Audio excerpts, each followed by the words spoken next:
After the anonymous tipper informs Miles Upshur about the horrendous crimes being committed against humanity in the shady Murkoff Corporation psychiatric system, he becomes their next victim who faces a series of mentally traumatizing events, making anyone lose their sanity. As Whistleblower is a direct DLC to the first main installment, showing the perspective of a different character in parallel to the same plot, it acts like a continuation, so I highly recommend you watch my first video to fully catch up with the story. Hi folks, I'm R, your narrator.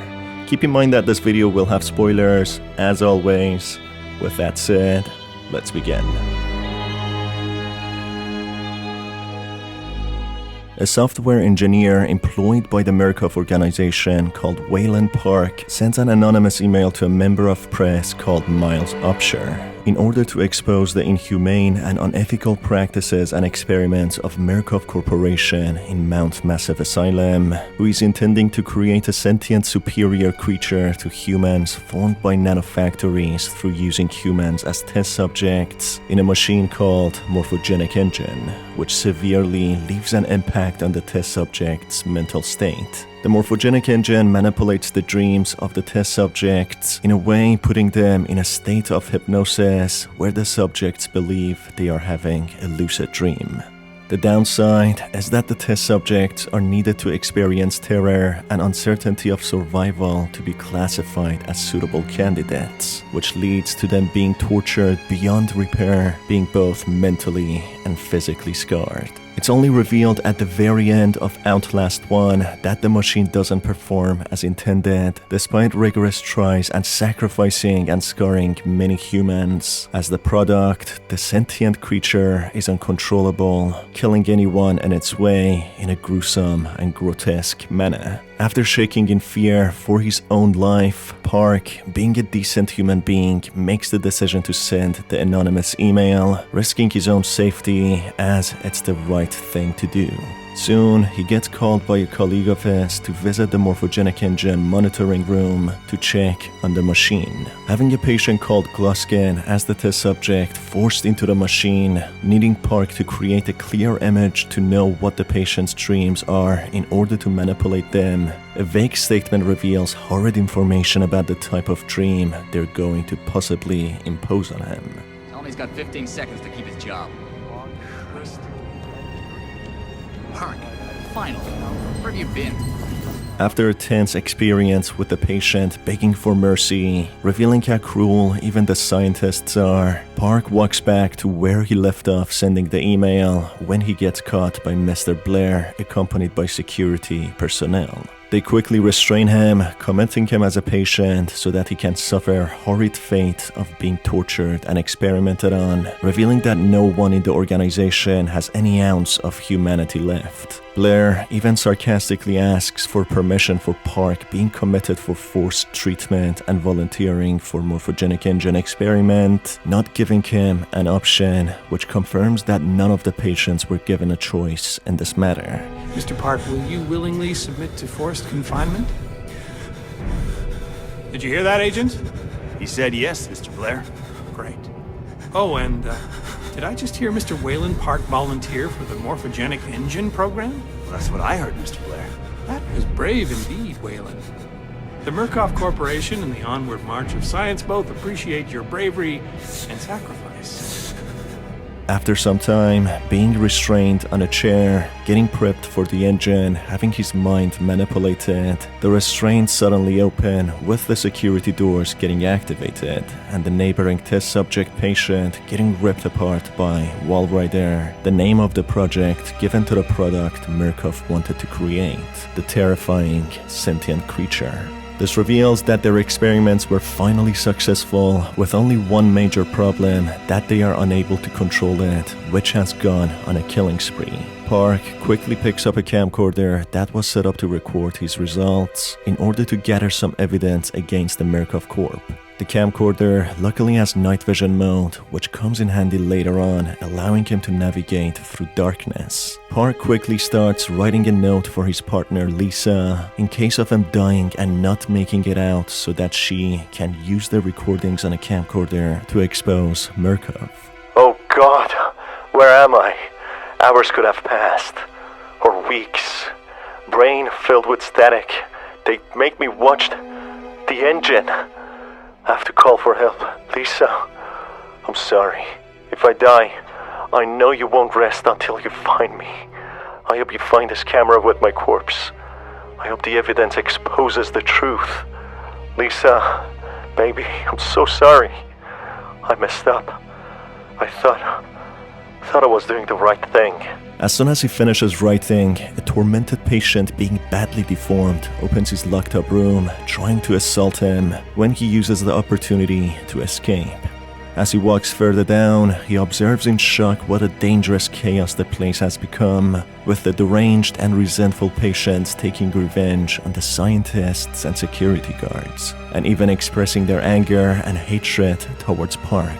Even the cloudy vicious entity, being the outcome of the experiments, the Wall Rider, appears before him, randomly ripping people apart, not discriminating between anyone, whether deserving or not. Horrified to the scenes, barely catching his breath, Park runs with all of his might into the vent ducts, escaping a patient. He stumbles upon two guards planning an escape, revealing there's a radio somewhere who confess the corrupt actions they committed. In another note, Park mentions that he has children as well and expresses having developed hope of escaping now, reconsidering his last note that his only mistake was not shouting louder and exposing Murkoff to the whole world, rather than being subtle and just contacting one journalist. Soon, Park finds a confidential report entailing details of an email sent to Helen Granite from Jeremy Blair, the person who caught him sending an email exposing them, on how he informed Lisa, his wife, about him having mental health conditions and how Murkoff graciously committed him.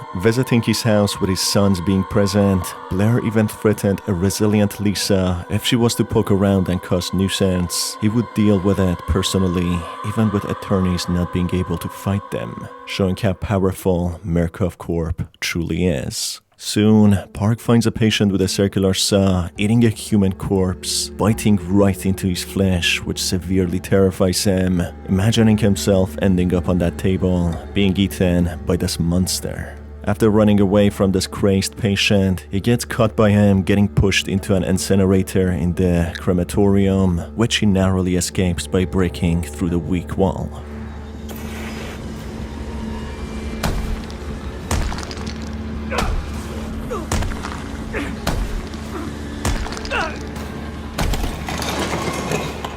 Witnessing some more patients killing scientists with absolute hatred, Park expresses how the patients were never killers. They had mental health issues before, even if so, and not fabricated to be abducted, with Wernicke's therapy seemingly causing them to become vicious monsters capable of murder, with the therapy being torture and mental trauma, in order to be prepped for the morphogenic engine. Being harassed and chased by the patient with the circular saw once more, Park manages to escape him and find a confidential document containing this patient's file.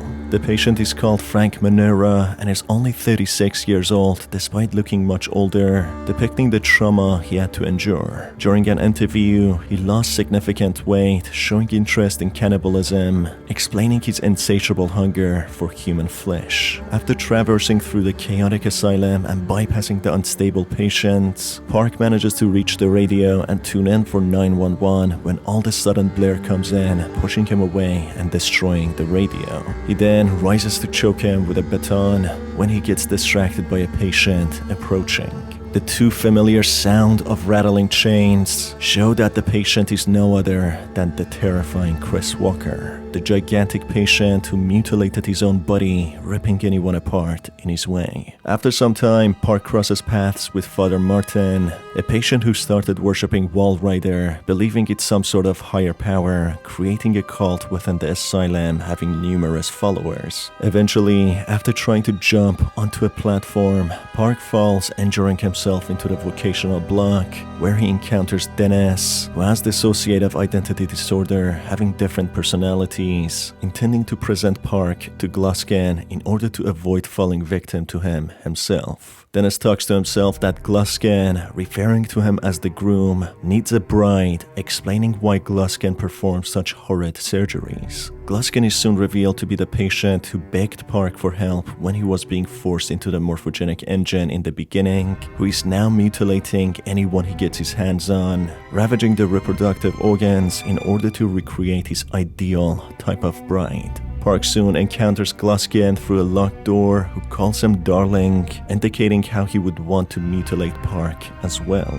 As he chases Park in a terrifying pursuit, he starts singing a song about wanting to find an ideal girl, while Park observes mannequins dressed in wedding dresses and writings on how beautiful a home can be.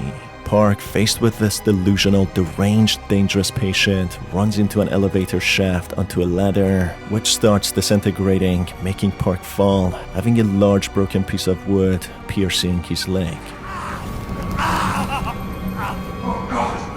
Oh God, you okay? Tell me you're okay. You're suffering without me. Why would you do something like that to yourself?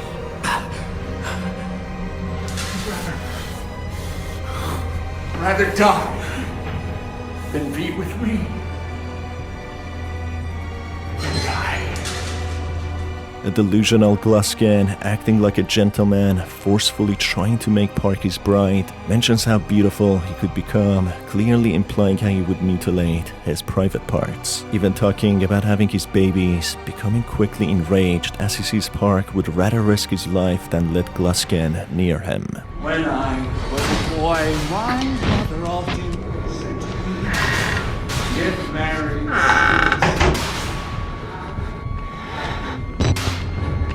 Did I frighten you? I'm awfully sorry, I didn't mean to. We've met before, haven't we? I know I've seen your face. It may be just before I woke up. Although it seems like it's been now, being here with you. Let me fill you up.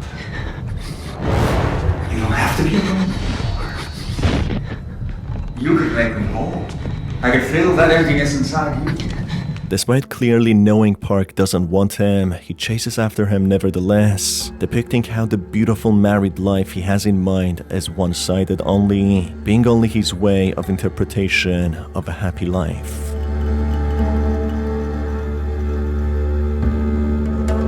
Being badly injured and terrified in ways he cannot explain, Park hides in a locker just to catch his breath when Gluskin comes to him, saying that he cannot hide from him. He proceeds to drag the locker while giving a horrifying speech, referring to Park as a woman and how he would shape him to fit his own perfect interpretation of an ideal relationship.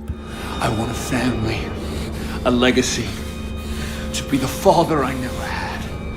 I'll never let anything happen to our children. Not like I'll have to wait here. I know you must be just as eager as I am to consummate our love.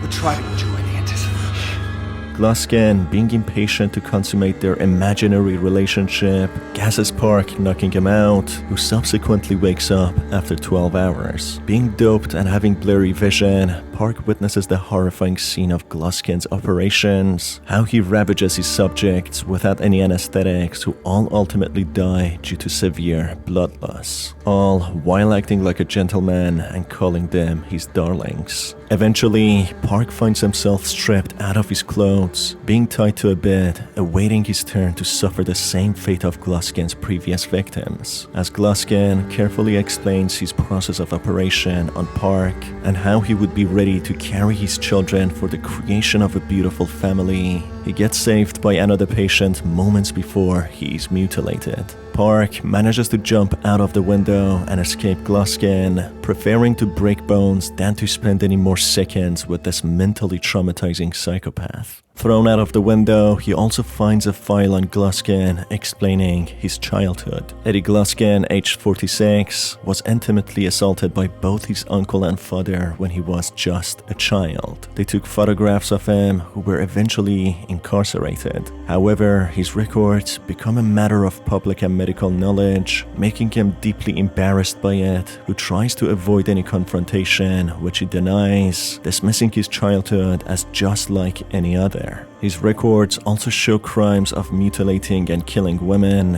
which he denies ever doing, clearly living in a fantasy. His intentions of having a normal family, particularly being a good father to his children, stems from his difficult childhood, which he only has in his mind and clearly is depicted to be a terrible person. Not long after, Gluskin catches Park and tries to hang him on a ceiling full of his victims, when the ceiling collapses with metal rods breaking, creating sharp spikes, causing Gluskin to get tangled in ropes and impaled by his own efforts, leaving him to spend his last moments with the men he brutally killed.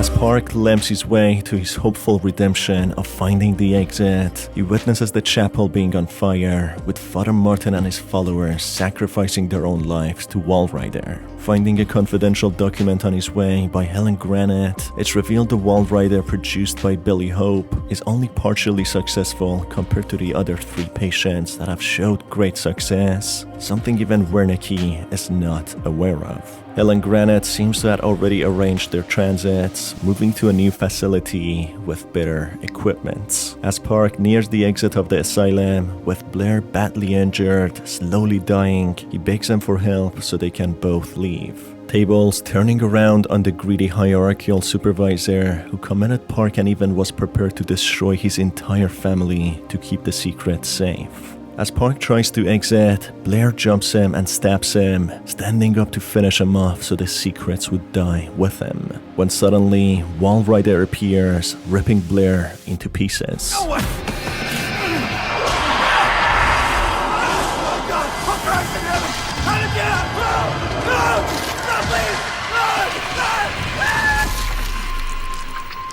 Mysteriously, Walrider doesn't attack Park, letting him go, with the severely injured Park slowly limping out, getting into Miles' Upsher's car. As he tries to drive off, he observes a menacing Miles in the distance who has fully healed from his gunshot wounds, walking out of the asylum while the dark, cloudy Walrider is surrounding him, making it unclear if Walrider is in control of Miles, if Miles is in control of it, or if they have a symbiotic relationship. Park, having enough of horrors he just experienced and narrowly escaped, having a lifelong trauma to deal with, steps on the gas pedal not to face this whole new kind of terror to add to the list. Time passes on with a now healed Park having the support of an unseen man, seemingly being an attorney, sitting in front of his laptop one click away from uploading all of the evidence he recorded with his camcorder, exposing Murkoff. The mysterious man explains to Park that this evidence will anger Murkoff, who will go after Park and his family with deadly intent, and that he wouldn't have a life anymore. A moral and brave Park, audibly scared and shaky, presses the button and uploads the evidence, doing the right thing in hopes of stopping the atrocities from continuing. That's it for today's video, folks. It was pretty fun going over it.